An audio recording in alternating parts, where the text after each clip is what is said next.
pada pertemuan kali ini kita akan belajar mengenai sistem peredaran darah. Pertemuan sebelumnya kita sudah membahas sedikit, mereview sedikit tentang topik-topik apa saja yang ada atau yang akan kita pelajari di bab ini, ya. Nah, indikator yang akan kita capai pada bab ini adalah kita akan belajar mengenai fungsi peredaran darah. Jadi apa saja fungsinya, kemudian yang kedua menjelaskan struktur jantung pada manusia, membedakan macam-macam pembuluh darah pada manusia, kemudian mendeskripsikan sistem peredaran darah pada manusia. Jadi harapannya setelah bab ini, setelah topik ini atau pertemuan ini, harapannya kalian bisa melakukan ketiga atau mencapai keempat indikator ini.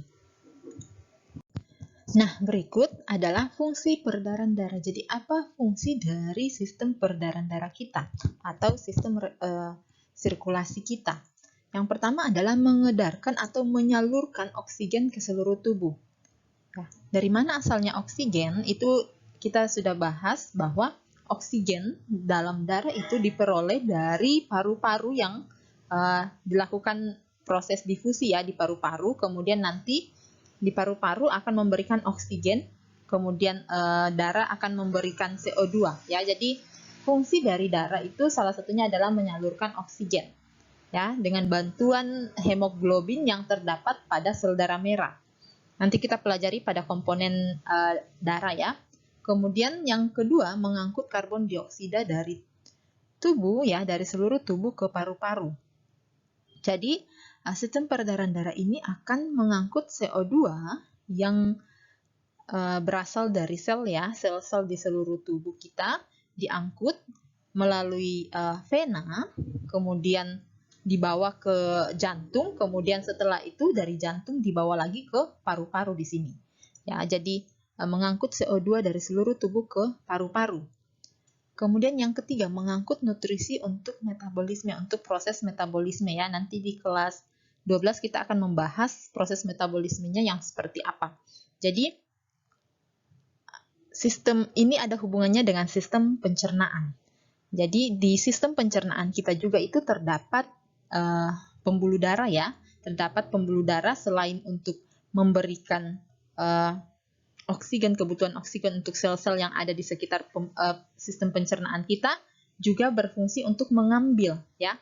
Jadi nanti di sistem pencernaan kita juga akan membahas ada bagian jonjot-jonjot ya, jonjot-jonjot di bagian usus itu sangat banyak sekali kandungan pembuluh darahnya atau kapiler darahnya. Mengapa? Karena disinilah peranan pembuluh darah di situ ya, peredaran darah untuk mengambil nutrisi ya, nutrisi yang sudah diolah di sistem pencernaan, mengambil makanan ya yang sudah diolah menjadi bagian-bagian kecil, kemudian setelah itu dibawa kemana makanan ini atau nutrisi ini? Dibawa ke seluruh sel yang ada di tubuh kita, baik di kepala, di tangan, kaki ya, semua sel membutuhkan nutrisi ini untuk apa? Untuk proses apa? Metabolisme. Nanti di kelas 12 kita bahas ya proses metabolismenya. Nah, kemudian membawa sisa metabolisme. Jadi selain dia membawa nutrisi, membawa karbon dioksida, membawa oksigen, dia juga membawa sisa metabolisme. Salah satu contoh sisa metabolisme adalah karbon dioksida. Ya, salah satu contoh. Bukan hanya karbon dioksida yang menjadi sisa metabolisme, tetapi ada juga beberapa salah satunya adalah urea, ya, urea. Nah, urea ini itu akan dibuang melalui apa? Melalui sistem ekskresi, ya. Melalui sistem ekskresi. Ibu berharap kalian sudah bisa membedakan antara sistem ekskresi dan sistem sekresi. Itu berbeda ya. Ekskresi dan sekresi cukup berbeda. Jadi, peredaran darah kita itu akan mengangkut sisa metabolisme ya. Selain karbon dioksida juga ada urea yang akan dikeluarkan melalui sistem ekskresi kita. Untuk urea akan dikeluarkan melalui ginjal ya, yang akan dikeluarkan melalui urin juga ya. Dari ginjal difiltrasi kemudian dikeluarkan melalui urin. Kemudian mengangkut hormon ya. Jadi di bab selanjutnya, beberapa bab ke depan kita juga akan mempelajari mengenai sistem regulasi. Salah satunya itu di dalamnya ada hormon ya. Jadi mengangkut juga hormon. Jadi di dalam peredaran darah kita itu banyak sekali komponen-komponen yang diangkut. Makanya disebut sebagai sistem peredaran darah atau sistem transportasi, ya, pembuluh darah dalam tubuh. Karena apa? Karena bagian ini, ya, sistem peredaran darah ini itu mengangkut berbagai jenis zat-zat, baik itu sisa ataupun suatu hal yang bermanfaat seperti oksigen dan nutrisi, itu semuanya diangkut, ya, diangkut oleh sistem peredaran darah ini. Ya, jadi dalam sistem peredaran darah itu berbagai peranannya tadi, fungsinya tadi Ibu sudah jelaskan.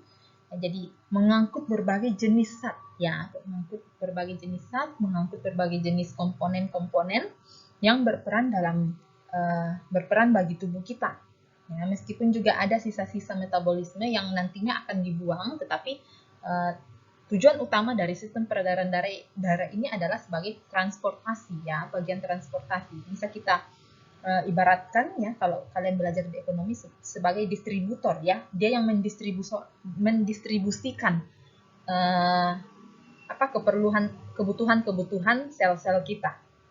Nah, distributornya itu siapa, ya? Jadi kita akan belajar di sini. Jadi distributornya tentunya pasti ada. Kalau di ekonomi, distributornya bisa saja Kampas, ya, mobil Kampas, yang mobil-mobil besar itu mendistribusikan. Tetapi di bagian ini kita akan belajar jalur yang dilalui oleh distributor ini, ya. Kita akan nanti belajar distributornya itu ada sel darah, tapi di bagian ini kita akan belajar jalur-jalur yang dilalui distributor tersebut, yang kita kenal dengan istilah pembuluh darah, ya. Pembuluh darah kalau di dunia seperti ini ekonomi kita bisa ibaratkan sebagai jalan tol, ya, jalanan atau jalur yang dilalui oleh mobil-mobil Kampas untuk membawa bahan-bahan makanan tersebut, ya. Jadi diibaratkan seperti itu, ya. Jadi ini adalah jalanannya, jalan rayanya, ada jalan tol, kemudian nanti ada jalan masuk ke desaan, ya, semakin jauh ke pelosok-pelosok tanah air ada masuk jalan ganggang, kemudian jalannya semakin sempit, ya. Nanti kita kenal istilah jalan yang semakin sempit itu dengan istilah kapiler. Oke, kita bagian yang terbesarnya dulu, ya. Jadi pembuluh darah itu terbagi atas dua, ada pembuluh nadi dan pembuluh balik. Istilah kerennya dari pembuluh nadi ini adalah arteri. Kemudian istilah keren dari pembuluh balik itu adalah vena. Biasanya saat coba perhatikan tangan kalian, itu ada bagian yang agak tebal, kemudian ada bagian yang terlihat seperti berwarna biru, ya. Sebenarnya bukan darah kita yang berubah jadi darah biru, ya. Tidak, tetapi itu dipengaruhi oleh kadar atau kandungan yang ada di dalam darah kita, sehingga warnanya menjadi terlihat seperti biru. Sebenarnya darahnya tetap warna merah, tetapi karena kandungan di dalamnya itu mempengaruhi ini, ya, di fisika kalian sudah belajar kenapa dia terlihat warna biru, karena panjang gelombang yang dipancarkan itu adalah panjang gelombang yang biru, sehingga warna biru yang terlihat di permukaan tubuh kita. Nah, kemudian selain itu juga pembuluh balik atau vena ini itu letaknya posisinya berada di atas atau dekat dengan permukaan kulit kita. Makanya itu sering terlihat, ya, pembuluh vena kita sering terlihat, ya. Coba perhatikan tangannya. Kemudian pembuluh arteri selain dia elastisitasnya tinggi dan juga tekanan di dalamnya itu tinggi, maka dia posisinya agak berada di bawah permukaan kulit kita, makanya sulit untuk kita jangkau kecuali di daerah-daerah tertentu seperti kemarin sudah dipraktekkan di area pergelangan tangan kalian, kemudian di area leher, ya, itu pembuluh nadinya dekat dengan permukaan kulit, ya, permukaan tubuh kita, sehingga bisa kita raba, bisa kita rasakan detaknya, ya. Oke, lanjut. Nah, pembuluh nadi atau arteri ini dibedakan atas beberapa bagian, ya. Jadi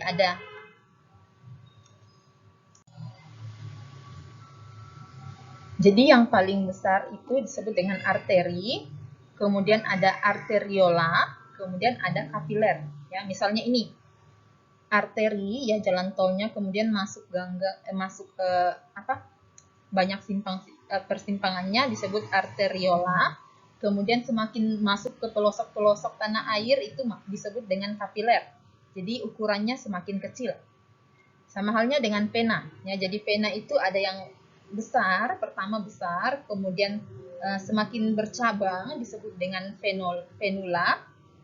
Kemudian venula bercabang-cabang lagi mencapai atau ke bagian sel ya, itu disebut dengan kapiler ya. Jadi kapiler, venula, vena. Kalau arteri, arteriola, kapiler ya. Jadi ini saling berhubungan ya. Jadi di sekitaran sini ada sel. Sel kan melakukan metabolisme, dan metabolisme itu sisa metabolismenya diterima oleh kapiler menuju venula, kemudian dibawa oleh vena. Kalau bagian arteri banyak mengandung oksigen dan nutrien dibawa ke arteriola ke kapiler menuju sel. Nah, jadi urutannya seperti ini, saling berhubungannya, bersiklus ya. Nah, ada istilah kemarin pertemuan sebelumnya kita pelajari aorta ya. Aorta ini yang ukurannya atau tingkat elastisitasnya lebih tinggi, sangat tinggi dalam pembuluh darah ya. Itu masuk dalam golongan pembuluh nadi ya, pembuluh nadi besar. Istilah lainnya adalah pembuluh nadi besar atau aorta. Nanti kita pelajari di bagian jantung ya. Kemudian ada pembuluh nadi paru-paru. Istilah lainnya adalah arteri pulmonalis ya. Ada pulmonalisnya, itu berhubungan dengan paru-paru. Kalau ada istilah pulmonalis itu berhubungan dengan paru-paru atau pulmo ya. Pulmo atau pulmonalis ya, paru-paru. Jadi berarti arteri ini berkaitan erat dengan si paru-paru. Oke? Kemudian nanti juga kita ada istilah untuk vena, ada vena cava superior dan vena cava inferior. Ya, ada vena superior dan vena cava inferior. Kemudian ada vena pulmonalis juga. Jadi istilah vena pulmonalis kembali ya, berarti vena ini ada kaitan eratnya dengan si paru-paru atau si pulmo ya. Oke. Jadi bisa ya dibedakan dulu vena dan juga arteri. Mengapa dia berwarna kebiruan? Itu dipengaruhi karena komponen yang ada di dalamnya dan juga panjang gelombang yang dipancarkan supaya terlihat oleh mata kita. Ya. Nah, pembuluh darah kita ini itu bentuknya seperti ini ya, tabungnya. Nah, pembuluh darah ini terdiri dari 3 lapisan. Ya, lapisan terluarnya itu adalah jaringan ikat yang membuatnya bisa bersifat elastis ya, meskipun vena tidak lebih elastis dari arteri dan juga tidak lebih tebal dan kuat dari arteri, tapi sama-sama mengandung jaringan ikat. Di bab sebelumnya kita sudah bahas ya jaringan ikat. Kemudian jaringan yang kedua itu adalah jaringan otot. Otot apa? Tentunya otot yang bekerja secara tidak sadar, yaitu otot polos. Ya, jadi otot polos jaringan yang kedua ya. Kemudian jaringan yang ketiga adalah jaringan endotelium, yang bagian paling dalamnya ya. Jaringan ini untuk melindungi pembuluh darah ini. Oke? Jadi itu. Nah, ini perbedaannya, tabel perbedaan yang membedakan antara arteri atau pembuluh nadi, vena atau pembuluh balik, dan kapiler atau pembuluh yang lebih kecil ya, salurannya lebih kecil lagi, cabang-cabangnya lah. Jadi Ibu kembali ingatkan bahwa pembuluh nadi atau arteri ini adalah pembuluh yang meninggalkan jantung ya. Pembuluh yang meninggalkan jantung. Sedangkan vena atau pembuluh balik disebut balik karena dia akan kembali balik ke jantung. Nah, cirinya untuk dinding pembuluhnya ya, untuk arteri tebal dan elastis. Mengapa? Karena pembuluh arteri ini atau pembuluh nadi ini berperan dalam membawa darah meninggalkan jantung ya. Tentunya darah yang meninggalkan jantung itu berasal dari ventrikel kiri ya, ventrikel kiri. Ventrikel kiri yang memberikan tekanan yang cukup kuat, cukup besar, sehingga pembuluh darah yang menerima darah dari ventrikel kiri ini harus tebal dan elastis. Kalau tidak ya bisa pecah nanti. Ya, kemarin di pertemuan lalu Ibu sudah jelaskan bahwa saat elastisitas suatu benda itu rendah, maka dia akan mudah pecah ya, mudah rusak. Ya, makanya arteri harus kuat ya. Kita ambil contoh juga kemarin balon, saat balonnya sudah tingkat elastisitasnya sudah rendah, kemudian kalian tiup, kalian mau buat dia besar ya tentunya dia akan mudah meledak ya balonnya, karena apa? Elastisitasnya rendah. Berbeda halnya saat kalian meniup balon yang baru, yang masih baru ya, ukurannya juga tebal, balonnya tebal, tentunya kalian bisa tiup sebesar-besarnya. Ya, tentunya ada batas tertentu ya, meskipun dia elastis, ada batas tertentu untuk kalian bisa meniup balon tersebut ya. Nah, kita lanjut untuk vena. Dia lebih tipis dan kurang elastis. Mengapa? Karena dia dari seluruh tubuh, tekanannya tidak lebih kuat dari pembuluh arteri tadi. Kemudian untuk kapiler. Kapiler ini cabang-cabangnya, cabang-cabang baik dari vena maupun arteri. Di slide sebelumnya juga sudah dijelaskan, dia lebih tipis dan permeabel. Ya, permeabel sudah istilah kemarin ya di bagian apa kemarin? Sel ya, permeabel. Permeabel berarti dia mudah dilalui oleh zat, karena disinilah terjadi pertukaran, baik pertukaran oksigen CO2 ya, pertukaran oksigen CO2 dengan sel-sel yang ada di paru-paru, kemudian pertukaran nutrisi yang terjadi pada sel khususnya di mitokondria ya, menyalurkan nutrisi. Jadi itu tujuannya kenapa dia bersifat permeabel. Kemudian arah aliran ini sudah ya, meninggalkan jantung menuju jantung, berawal dari arteriol ya. Bisa juga dekat dengan ini venula ya, venula. Kemudian tekanan kuat dan memancar ya. Jadi inilah mengapa biasanya kalian nonton film ya, film-film apa perang begitu, yang saat kepalanya dipenggal itu langsung darahnya yang keluar itu muncrat begitu ya, memancar. Itu karena apa? Keberadaan pembuluh nadi di sekitaran situ. Berbeda saat kalian mengiris suatu daging atau sayuran di rumah, ngiris apalah itu ya, apapun itu, kemudian hanya lapisan jari, beberapa bagian dari jari kalian teriris ya, tipis ya, itu tidak memancar darahnya. Kenapa? Karena bukan pembuluh nadi yang terpotong kan ya, itu hanya kapiler-kapiler yang terpotong ya, sehingga darahnya yang keluar itu bentuk tetesan ya. Kalau untuk pembuluh vena juga dia lemah dan menetes darahnya, tidak memancar seperti ini ya. Nah, kemudian kapiler peralihan antara sistem bertekanan tinggi dengan sistem bertekanan rendah. Jadi tidak terlalu besar juga. Berikut, darahnya banyak mengandung oksigen kecuali arteri pulmonalis ya.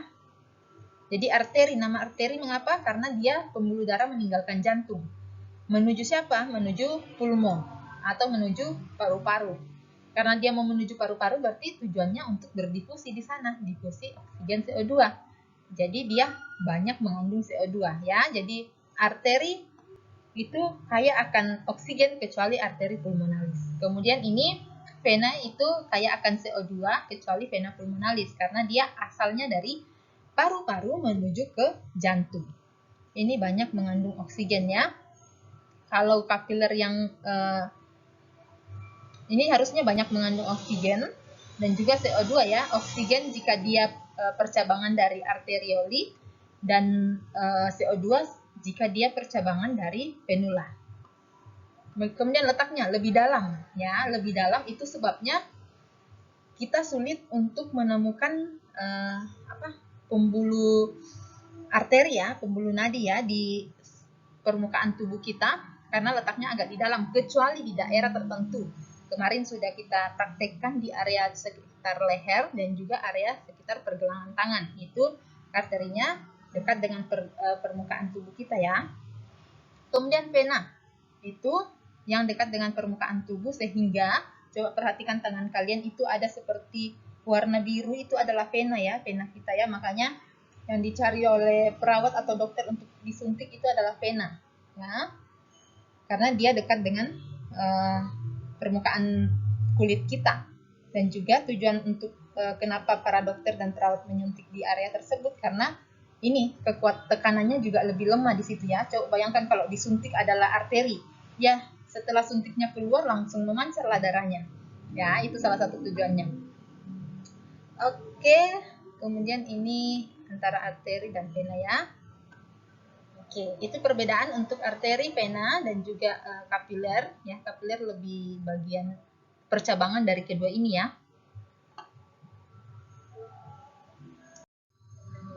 Ya, sekarang kita akan belajar mengenai jalur darah ya, bagaimana mekanisme atau urutan darah masuk ya. Yang pertama, jadi ada atrium, ada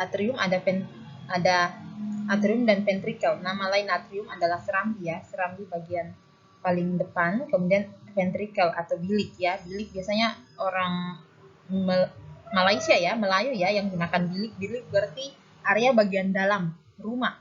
Sedangkan kalau serambi itu area bagian depan rumah.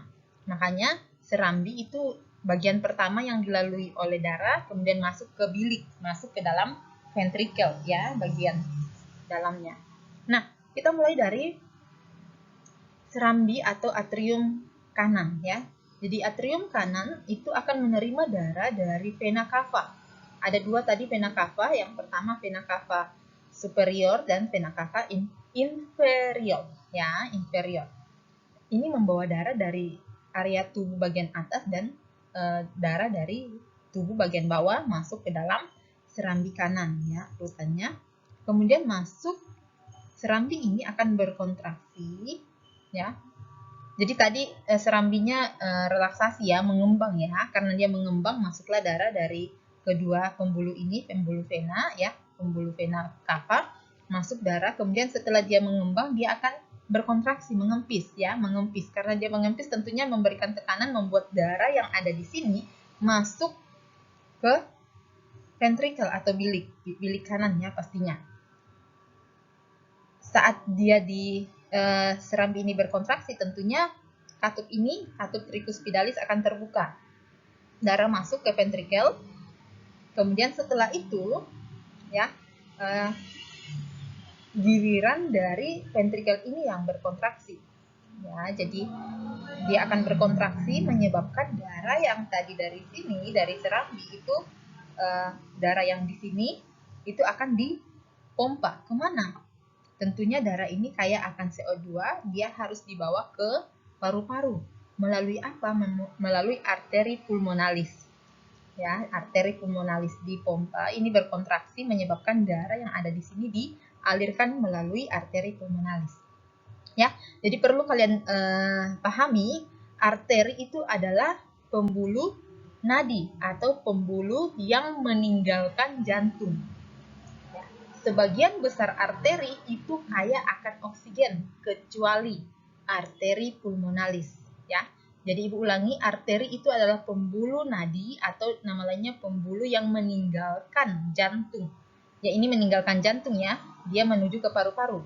Dan sebagian besar arteri itu kaya akan oksigen, kecuali arteri pulmonalis. Kenapa? Karena arteri pulmonalis ini membawa darah dari jantung ke paru-paru. Karena dia ke paru-paru ya, tujuannya untuk melakukan difusi oksigen CO2. Ya, jadi dia kaya akan CO2. Ini salah satu arteri yang kaya akan CO2, bukan O2 ya. Jadi dibawa ke arteri pulmonalis, ke paru-paru. Nah, di paru-paru terjadi difusi oksigen CO2. Itulah tujuan, itulah alasan mengapa paru-paru itu terdiri atau disusun oleh jaringan epitel pipis lapis ya. Kita sudah pelajari di bab sebelumnya epitel pipis lapis. Kenapa? Karena dia berfungsi untuk difusi ya, difusi oksigen CO2 ya. Nah, setelah terjadi difusi di paru-paru, tentunya darah kembali ya masuk ya di kapiler-kapiler. Jadi banyak sekali kapiler di daerah paru-paru, khususnya di alveolus ya, alveoli. Kemudian darah yang kaya akan oksigen yang sudah bertukaran tadi, difusi tadi, itu dibawa menuju ke jantung ya. Oleh siapa? Oleh vena, pembuluh darah balik. Ya. Nah, pembuluh darah balik atau pembuluh vena disebut sebagai pembuluh darah balik karena dia pembuluh darah yang akan menuju jantung, balik ke jantung. Makanya disebut pembuluh darah balik ya, karena dia akan balik ke jantung ya. Jadi mana pembuluh darah vena? Ya, jadi Ibu ulangi.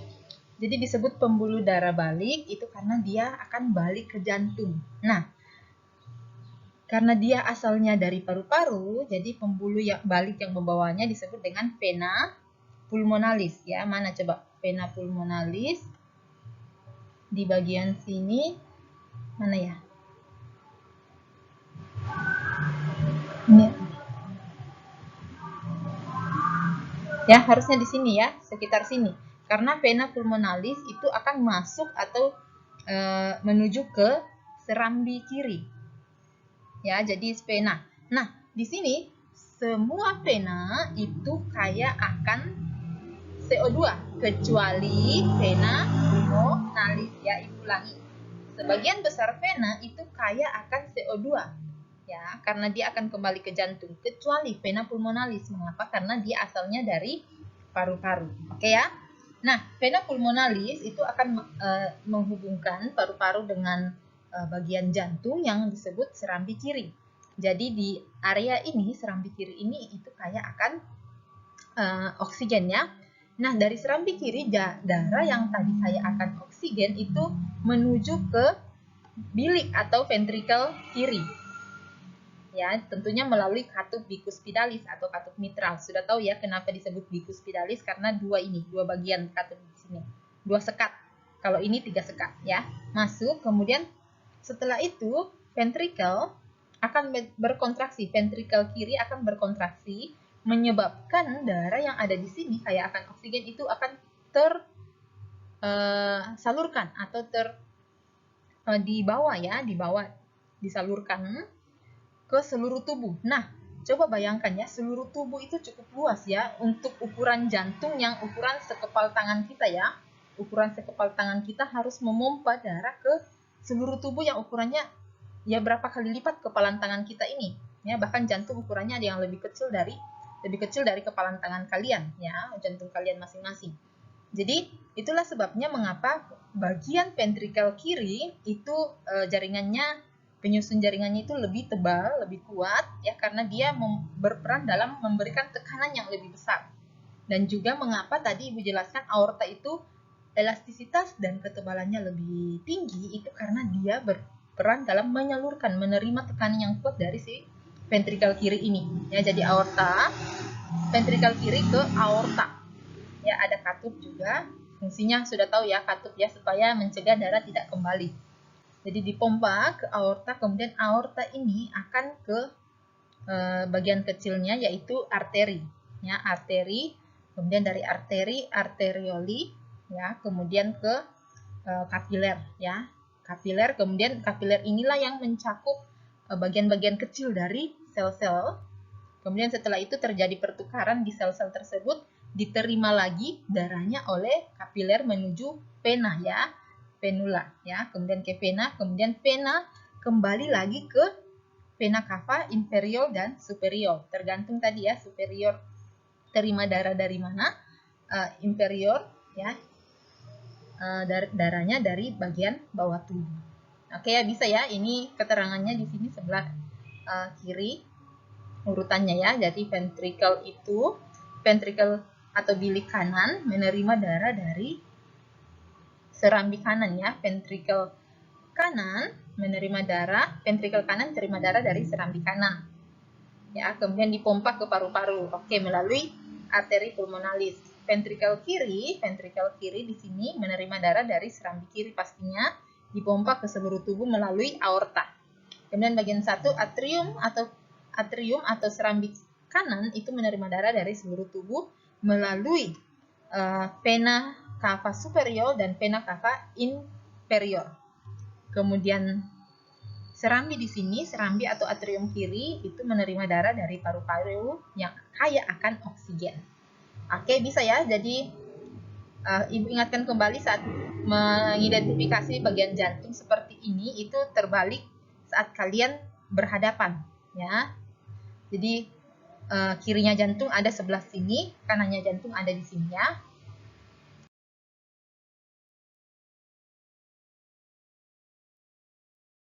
Ya, tadi kita sudah, slide sebelumnya kita sudah belajar mengenai pembuluh darah, ya, ada arteri, kemudian ada vena.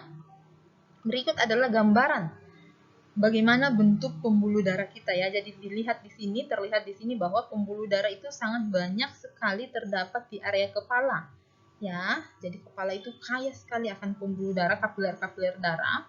Kemudian area paru-paru, ya, karena berfungsi untuk difusi oksigen CO2, ya. Kemudian area di sini area ginjal kita, ya, yang kaya akan kapiler-kapiler darah, ya. Jadi serabut-serabut kecil ini adalah kapiler darah. Kemudian agak besar seperti ini, saya perhatikan, ya, itu adalah vena dan arteri, ya, yang ukurannya lebih besar, ya. Jadi ini urutannya, jadi besar itu arteri, kemudian bercabang lagi arteriola, kemudian bercabang lagi kapiler-kapiler, ya. Kemudian di sini ada kapiler menuju ke venula, venula menuju ke vena, kembali untuk membawa darah yang kaya akan sisa-sisa metabolisme dan juga kaya akan CO2. Nah, jadi ini secara umum, ya, gambarannya. Jadi kaya sekali pembuluh darah di area kepala kita, makanya sangat sering sekali, ya, saat terjadi penyumbatan itu akan terjadi suatu kelainan, penyakit. Nanti kita pelajari bagian kelainan-kelainan yang terjadi pada sistem peredaran darah kita. Oke, ya. Berikut adalah tipe atau macam-macam peredaran darah berdasarkan cara kerjanya.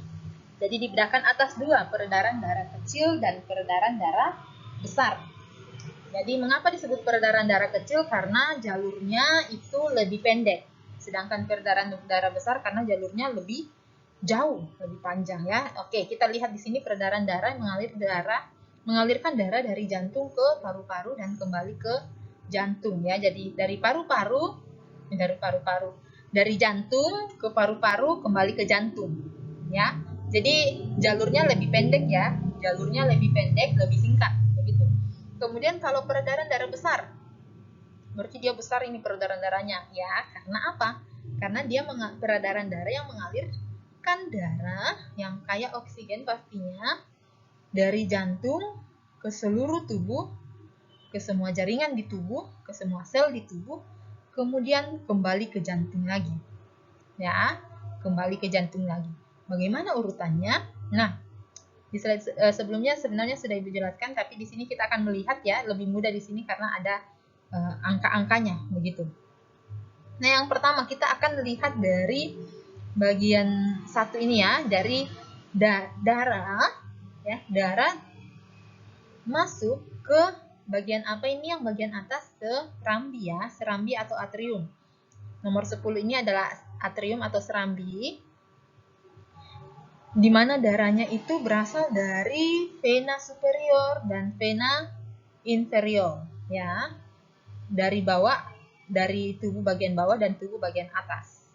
Oke, tentunya warna biru berarti dia menunjukkan ini adalah pembuluh darah vena, ya, pembuluh darah balik, ya. Kembali Ibu ingatkan, bukan karena darahnya yang warna biru, tetapi karena komponen-komponen yang di dalamnya yang mempengaruhi sehingga yang terlihat oleh mata kita berwarna biru, ya, bukan karena darahnya yang biru.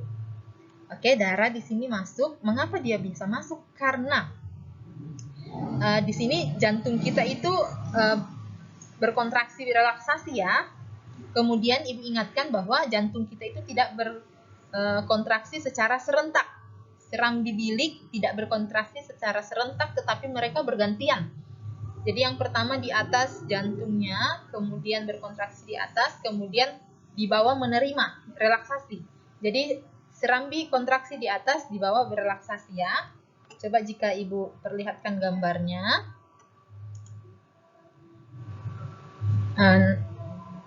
Ya, jadi di atas berkontraksi, di bawah relaksasi sehingga mengembang, ya. Di atas menguncup, di bawah relaksasi, ya. Mengembang. Ya, jadi saat ini berrelaksasi, mengembang, darah masuk.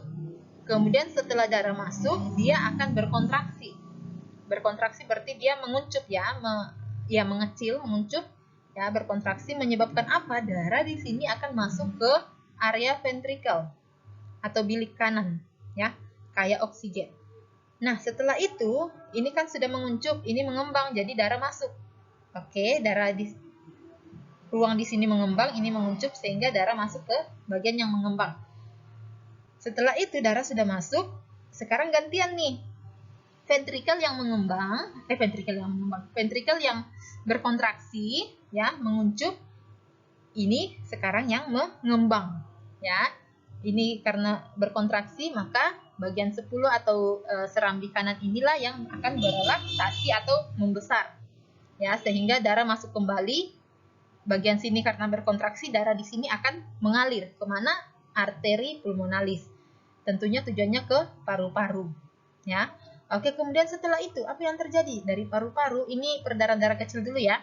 Paru-paru terjadi pertukaran atau difusi oksigen CO2 di paru-paru ya, menuju kapiler, kemudian kapiler membawa lagi ke vena pulmonalis. Menuju ke mana?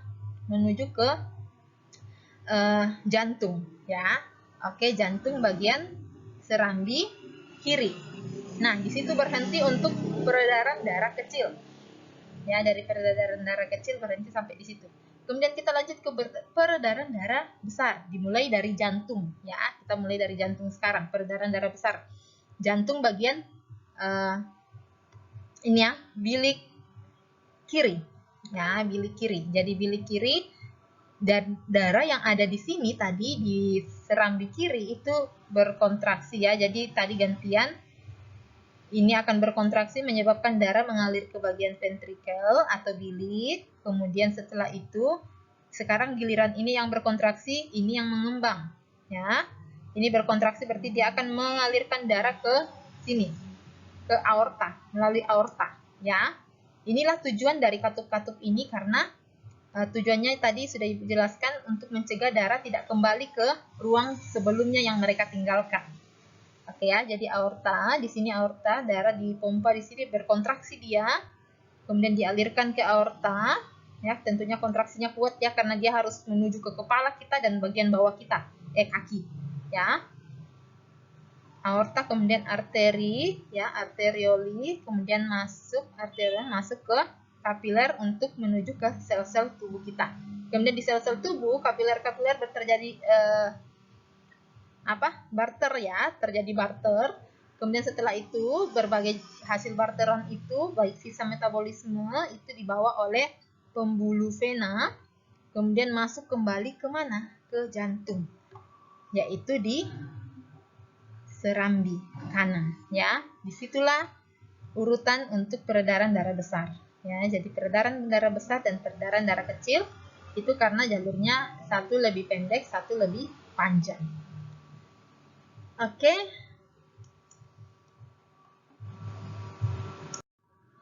Oke ya, jadi kita sudah membahas peredaran darah kecil dan peredaran darah besar. Nah, istilah lain lagi untuk peredaran darah kecil itu adalah sistem peredaran darah pulmonari. Ya, jadi peredaran darah kecil istilah lainnya juga adalah sistem peredaran darah pulmonari. Kenapa? Karena dia peredaran darah yang menuju ke paru-paru. Kemudian peredaran darah besar itu istilah lainnya adalah peredaran darah sistemik ya, karena dia menuju secara sistematik ke seluruh tubuh, kemudian kembali lagi ke jantung. Nah, berikut kita akan melihat ya, belajar mengenai tekanan darah.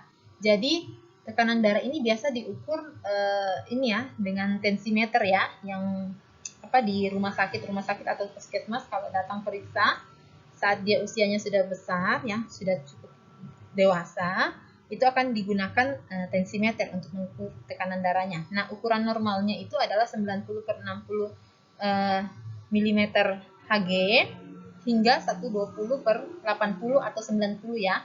Bisa juga 90 ini masih normal juga milimeter Hg. Nah, milimeter Hg ini apa? Milimeter Hg ini adalah air raksa ya, atau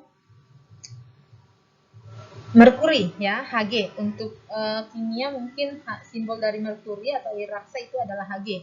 Mengapa digunakan Hg? Karena ini yang digunakan dalam alat tensimeter ya, Hg, milimeter Hg, jadi tekanannya. Nah, kemudian kita akan melihat apa itu 90, angka apa ini 90 dan 60, 120 per 80 atau 90 itu ya.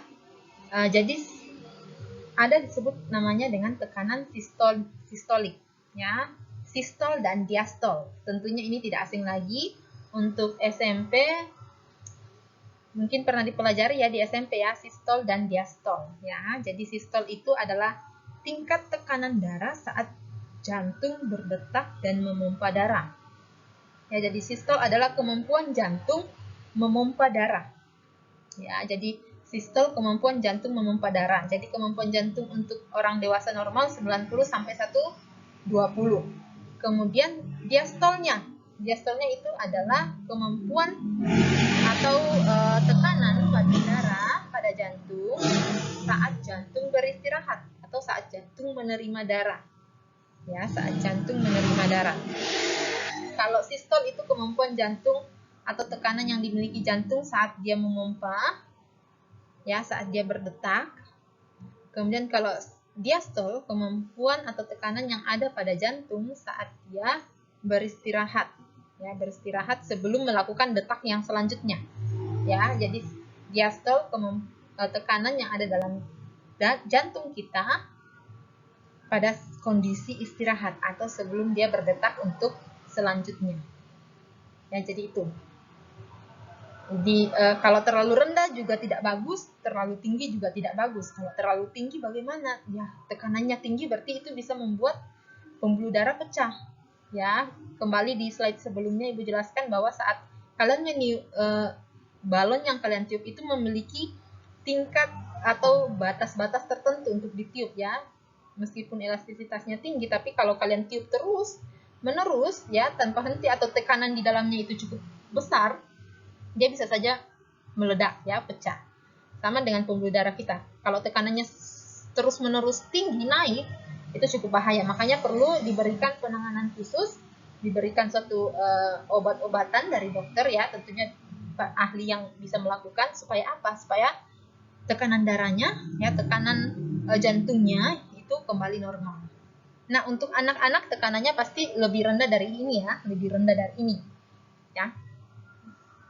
Tetapi ya, tekanan darah berbeda dengan jumlah detak jantung ya, berbeda. Untuk orang normal itu jumlah detak jantungnya adalah 70, 80 hingga 90 per menit.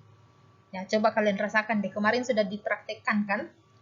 Kalian rasakan berapa kali jantung kalian berdetak dalam 1 menit. Itu standarnya adalah 70 sampai 90 detak per menit ya. Sedangkan untuk anak-anak seperti balita ya, coba kalian perhatikan biasanya mereka bernafas lebih cepat ya, jantungnya juga akan lebih cepat juga berdetak ya. Kalau anak balita, anak kecil itu detak jantungnya itu kisaran 140 kali per menit ya. Jadi detak jantungnya lebih cepat daripada kita, tetapi tekanannya lebih rendah ya. Mengapa tekanannya lebih rendah padahal jumlah detaknya lebih banyak? Ya, coba saja bayangkan, dia masih kecil, masih bayi. Tentunya organ-organ dalam tubuhnya belum sempurna, belum dewasa, sehingga tekanan darahnya juga tentunya akan lebih rendah. Begitu ya. Itu untuk tekanan. Untuk Hg ini sudah bisa ya, milimeter per Hg. Nah, milimeter per Hg. Nah, berikut jadi tadi itu jantung ya, jantung kita berdetak kurang lebih 70 sampai 90 detak per menit ya. Dan setiap berdetak ya, tahukah kalian kalau setiap berdetak jantung kita itu memompa darah kurang lebih sepertiga ya, sepertiga gelas ya. Setiap dia berdetak, jantung kita menyalurkan sepertiga gelas per detak. Kalau dikali 70 sampai 90 berapa liter yang dihasilkannya? Dan Ibu coba cari, rupanya dalam sehari itu jantung kita itu bisa memompa darah sebanyak 7.500 liter per hari. Ya, jadi yang tadi itu 70 sampai 90 detak dikalikan 1 jam ya. Coba kalikan 1 jam dikali 60 dikalikan lagi 24 jam ya. Jadi kurang lebih per hari itu jantung kita berdetak sebanyak 100.000 ya. 100.000 detak per hari itu rata-rata ya, sudah dirata-ratakan 100.000 detak per hari dikalikan dengan sepertiga gelas ya, kurang lebih berapa mili tuh ya, berapa mili ya, kurang lebih 100 mili itu kurang lebih ribuan liter ya, ribuan liter yang dipompa ya oleh jantung kita. Jadi cukup ini ya, cukup berat kerjaan jantung ya, itu per hari loh ya, ribuan liter per hari.